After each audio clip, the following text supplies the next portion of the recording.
Hey guys, my name's Jony. I recently got a haircut just to break continuity, and most importantly, we're going to be talking about exporting your music video.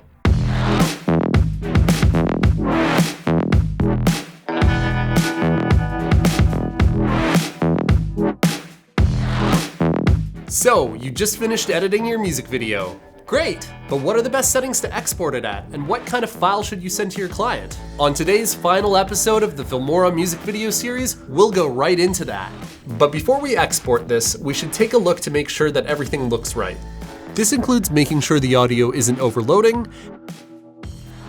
and double checking to make sure that you have the final version of the artist's track. If you simply drag the song into your audio track and never touched the audio settings, you should probably be fine. If your audio sounds good and you don't see any mistakes in your editing, it's time to start exporting.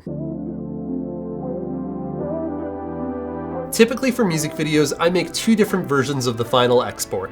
One is an H.264 file that we use for releasing on the web, and another one is what I like to call the master file, which is usually an uncompressed, really high quality, big file. I recommend setting an in and out point on your edit with the I and O keys. That way you have control over when your music video precisely starts and ends. Next, go to the arrow beside export and go to Add to Queue, Into Out area. Let's export our web version first. Most of the time, an artist will decide to post their video on YouTube or social media. Filmora Pro comes with a couple presets for YouTube.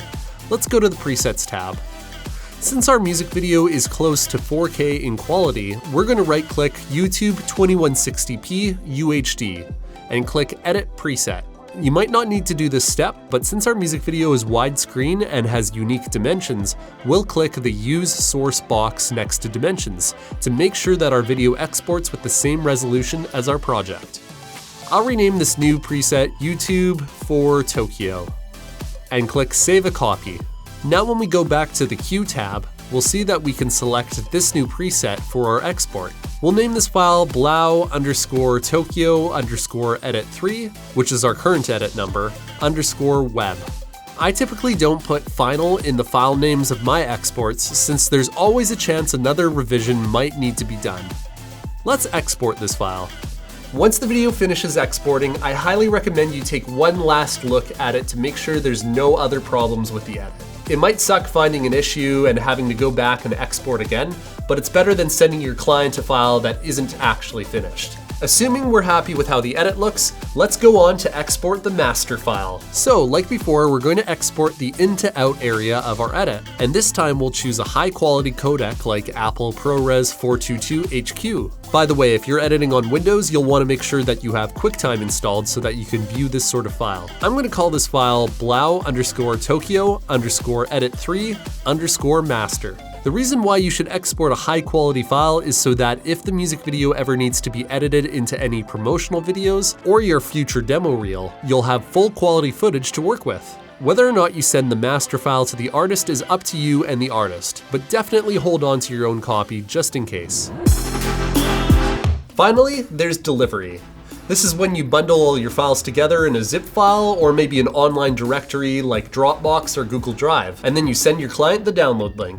In addition to the exports, I recommend that you send the client a README document. This can have information like what you'd like in the video description when they post the video. I also recommend you send some stills from the video so that your client has more options for a thumbnail. Let me show you how you can pull some high quality stills from your edit. Let's go back into Filmora Pro and find a frame from this video that might make a nice promotional image or thumbnail.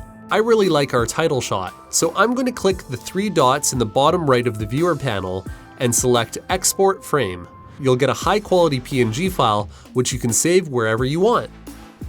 So this concludes the Filmora music video series. I hope you guys got a chance to learn a few things from our experience making the music video for Blau's song Tokyo. I'd like to thank Blau and our amazing cast and crew for making this series possible, not to mention viewers like you. You should definitely try to check out the final product on Blau's YouTube channel, link in the description. Don't forget to subscribe, and remember, there's no limit to what you can make.